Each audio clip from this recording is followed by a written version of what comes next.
Bom dia, meus irmãos, alunos da EBD Classe dos Homens. Vamos iniciar nossa classe nessa manhã, orando ao nosso Deus. Oremos. Deus, nosso Pai, estamos na Tua presença para Te agradecer, Te louvar por este dia que nos concede, pela noite que o Senhor nos deu, pela vida, pela saúde, pela oportunidade que temos de trabalhar, de estudar, Senhor, de criarmos as nossas famílias, de vivermos em família. Te agradecemos pela igreja, pela nossa nação. Te agradecemos pelo ar que respiramos, te agradecemos pela vida, Senhor. Tu és maravilhoso, grandioso, e as tuas maravilhas são infinitas. Pedimos também que nos abençoe nesta manhã, neste estudo da tua palavra, abras os nossos corações e os nossos entendimentos, que possamos entender e praticar a tua palavra para a tua glória, Senhor. Fiques conosco, perdoa os nossos pecados, nos capacite para ensinar a tua palavra. Pois é em nome de Jesus por quem oramos agradecidos. Amém. O tema da nossa lição hoje, meus irmãos, o exercício dos dons espirituais. E o texto indicado para a leitura é 1 de Pedro 4,10, que diz assim a Santa Palavra: Servi uns aos outros, cada um conforme o dom que recebeu, como bons administradores da multiforme graça de Deus. O apóstolo Paulo, plantador e cuidador de igrejas, foi dentre os apóstolos o que mais escreveu acerca dos dons espirituais. 3 de suas cartas apresentam listas de dons espirituais concedidos aos crentes. Por exemplo, em Romanos 12, do 6 ao 8, são mencionados os seguintes dons: profecia, ministério, ensino, exortação, contribuição, liderança e misericórdia. Em 1 Coríntios 12, do 8 ao 10, que é o segundo texto, são mencionados os seguintes dons: palavra da sabedoria, palavra do conhecimento, fé, dons de cura, operação de milagres, profecia, discernimento de espíritos, variedade de línguas, interpretação de línguas, e no versículo 28 do capítulo 12 de 1 Coríntios, apostolado. O terceiro texto é Efésios 4:11, onde são mencionados os seguintes dons: apóstolo, profeta, evangelista, pastor e mestre. É fácil observar que essas listas não são completas em si mesmo, quer dizer, não são números clausos, números fechados. Alguns estudiosos alistam ainda outros 5 dons referidos ou inferidos no Novo Testamento. Por exemplo, em 1 Coríntios 7:7, fala do celibato. Quando Paulo fala sobre casamento ali, ele fala que cada um recebeu o dom, ou para ser casado, ou para ter um celibato consciente. E outro dom também, que se circunscreve ao ensino do Novo Testamento, e que não está na lista desses dons, é a pobreza voluntária. Alguém distribui seus bens e viver exclusivamente para Cristo. Outro era o martírio. A uns era dado o dom para serem martirizados por Cristo e manterem a fé como testemunho público sempre. Outros tinham o dom da hospitalidade, outros de missões. Ainda um outro teólogo, Pierre Wagner, sugere mais 2 dons: a intercessão e a libertação, dons de interceder e dons de libertar. Christian Schwarz apresenta uma lista com 30 dons, acrescentando 3 aos já alistados, que seriam a criatividade artística, por exemplo, e a habilidade manual e música, como eu dizendo, por exemplo, em Êxodo 31, do 1 ao 6, Deus chama a Oliabe e a Bezaleel, e dá dons para eles extraordinários e bem diferentes. Vejam só, no texto de Êxodo 31, do 1 ao 6, diz assim: Depois dessas coisas, o Senhor disse a Moisés: Eu designei Bezaleel, filho de Uri, filho de Ur, da tribo de Judá, e o enchi do Espírito de Deus, observem isso, dando-lhe sabedoria, entendimento e habilidade em toda a atividade artística, para criar obras artísticas e trabalhar em ouro, prata e bronze, para lavrar pedras de engaste, fazer entalhe em madeira, enfim, para trabalhar em toda a atividade artística. e designei a Oliabe, filho de Aizamaque, da tribo de Dan, como seu auxiliar, e dei sabedoria ao coração de todos os homens hábeis para fazerem tudo o que tenho ordenado a ti. Então veja que essas habilidades artísticas também são um dom de Deus. Por exemplo, a habilidade musical, os salmos que tanto enchem a nossa alma de alegria e falam conosco tanto, não é? São cânticos, são habilidades artísticas na área do cântico, da poesia, que Deus concedeu a Davi e aos outros salmistas. Então os teólogos alinham também a lista de dons que nós temos no Novo Testamento, mas esses dons também. A divergência de compreensão se estabelece no fato de que alguns fazem uma diferenciação entre os dons espirituais e talentos naturais. E é bom que desde já a gente já marque uma linha divisória entre o que seria dons espirituais e talentos naturais. Os dons espirituais são revestimentos que Deus concede aos crentes para que realizem suas coisas em benefício da igreja do corpo de Cristo. Os talentos naturais, que são também para a glória de Deus, nós podemos realizá-los na igreja, mas como em qualquer lugar, como uma atividade comum, como uma habilidade extra que Deus concede também a nós. A maioria dos teólogos reformados considera que os chamados dons extraordinários, como milagres, cura, exorcismo, profecia, línguas e interpretação, foram concedidos apenas aos apóstolos, tendo, portanto, cessado com a morte deles.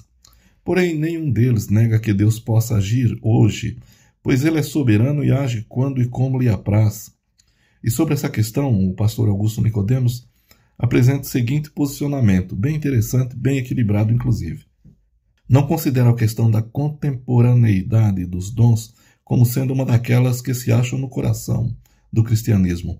Não estou negando a importância da discussão se todos os dons que aparecem na Bíblia estão disponíveis hoje ou não.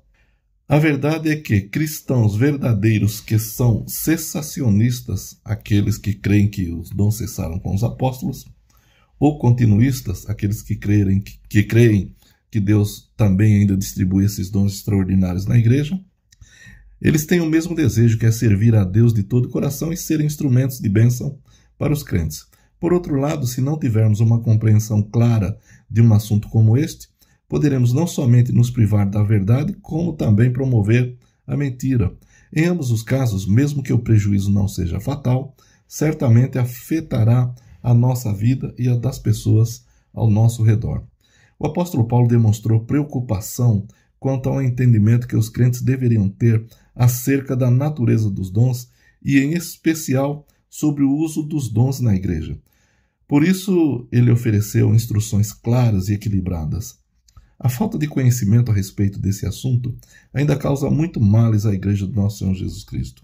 O propósito desse estudo é promover o uso adequado dos dons espirituais na vida da comunidade cristã, e atingindo esse propósito, o exercício dos dons espirituais cumprirá sua finalidade, que é ser bênção para a vida orgânica da igreja cristã, garantindo sua edificação. E para alcançar esse propósito, utilizaremos o texto básico e também outros textos bíblicos que tratam do assunto. No exercício dos dons espirituais, é importante entender algumas verdades básicas, a saber, em primeiro lugar, deve haver consciência sobre quem é o doador dos dons. Qual a origem dos dons espirituais? É essencial responder a essa pergunta para corrigir possíveis distorções. A doação dos dons é de origem divina, não é uma capacidade própria do homem. Na carta aos Efésios, Paulo afirma: "E a graça foi concedida a cada um de nós segundo a proporção do dom de Cristo." Por isso diz: "Quando ele subiu às alturas, levou o cativo o cativeiro e concedeu dons aos homens." Efésios 4, 7 e 8. Aqui ele afirma explicitamente que é Cristo que concede os dons. Em 1 Coríntios 12, 11, ele diz que o Espírito Santo outorga os dons aos crentes e faz isso como lhe apraz, ou seja, de acordo com a sua vontade, e a cada um individualmente. Também afirma o apóstolo Pedro que é Deus, pelo seu divino poder, quem doa todas as coisas que conduzem à vida e à piedade. 2 de Pedro 1,3.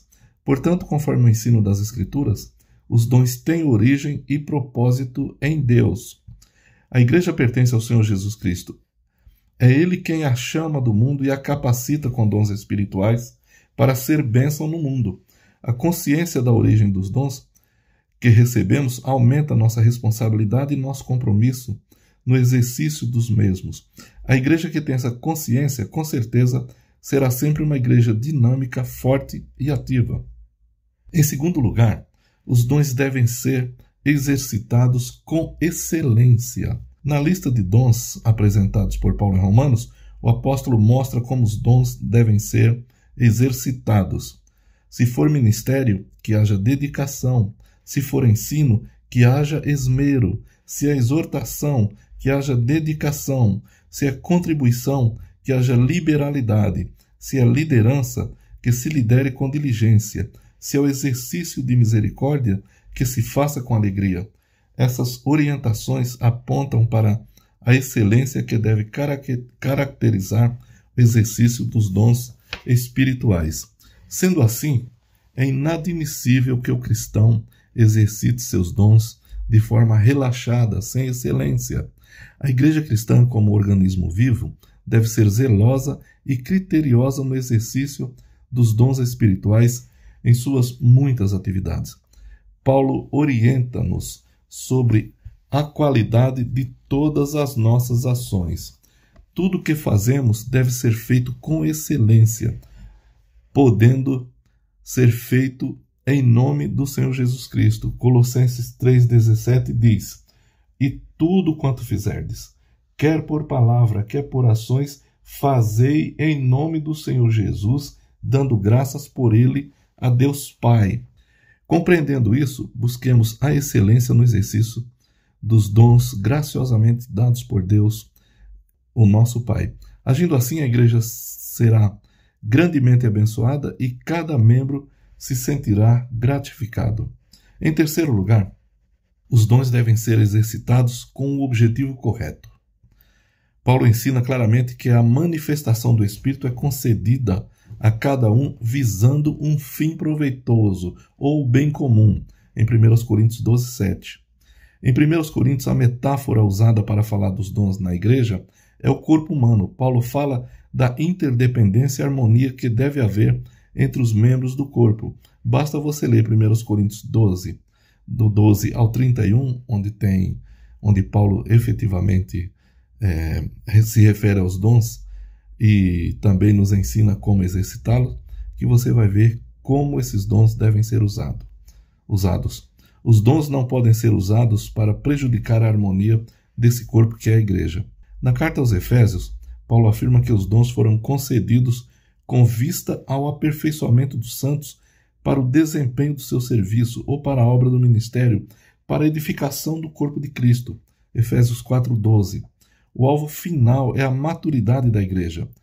Efésios 4,13 diz: Até que todos cheguemos à unidade da fé e do pleno conhecimento do Filho de Deus, à perfeita varonilidade, à medida da estatura da plenitude de Cristo. Até mesmo num assunto polêmico envolvendo o dom de línguas, o apóstolo argumenta mostrando que seu uso tinha um propósito claro, que era a edificação do corpo de Cristo. Para que esse propósito fosse cumprido, se não houvesse alguém para interpretar esse dom, nem deveria ser usado. Leia 1 Coríntios 14, do 1 ao 19, e você vai perceber o ensino de Paulo sobre, especialmente, o dom de línguas. Como indica o texto central, o apóstolo Pedro exorta: servi uns aos outros, cada um conforme o dom que recebeu, conforme bons administradores da multiforme graça de Deus. 1 de Pedro 4,10. Na mesma linha de pensamento, Paulo orienta no sentido de que os membros devem cooperar com igual cuidado em favor uns dos outros. 1 Coríntios 12:25. A conclusão, portanto, é clara. Se o exercício de um dom não promove a edificação da igreja, seu uso não faz sentido. Ademais, o apóstolo amarra o uso de todos os dons àquele que é o dom supremo, o amor. Ao falar desse dom, ele declara: eu passo a mostrar-vos ainda um caminho sobremodo excelente. 1 Coríntios 13, 1. E Paulo vai falar do amor. Tudo deve ser feito com amor e por amor. Sempre que se faz com amor e por amor, edifica-se. Edifica-se a igreja e edifica-se uns aos outros. Que o Espírito doador dos dons nos faça compreender que os dons que recebemos devem ser exercitados comunitariamente, visando ao bem de toda a igreja, de toda a comunidade cristã, e não a autossatisfação. Ninguém que tenha um dom específico deve usá-lo para se autopromover. O dom é dado e os dons são dados por Deus para a edificação do corpo de Cristo, que é a igreja, e é assim que ele tem que ser usado em amor. Que possamos coroar com o dom do amor o exercício dos demais dons que o Senhor nos tem concedido. Muito bem, meus irmãos, que seja assim, que o Senhor nos instrua sempre pela sua palavra e nós possamos usar esses dons maravilhosos que ele concede aos crentes para a edificação da igreja, para servirmos uns aos outros como bons administradores da multiforme graça de Deus. A lição deixa 2 perguntas que eu passo para os irmãos e espero que você comente e compartilhe conosco. Pergunta primeira diz assim: você acha que os membros da sua igreja têm exercitado os dons com excelência? Que evidências confirmam isso? Segundo, quais são as bênçãos experimentadas pela sua igreja como resultado dos dons espirituais colocados em prática pelos seus membros? Responda essas questões, compartilhe conosco e Deus abençoe a cada um de vocês, vos dando um domingo na sua paz e na sua graça. Deus vos abençoe, grande abraço, amém.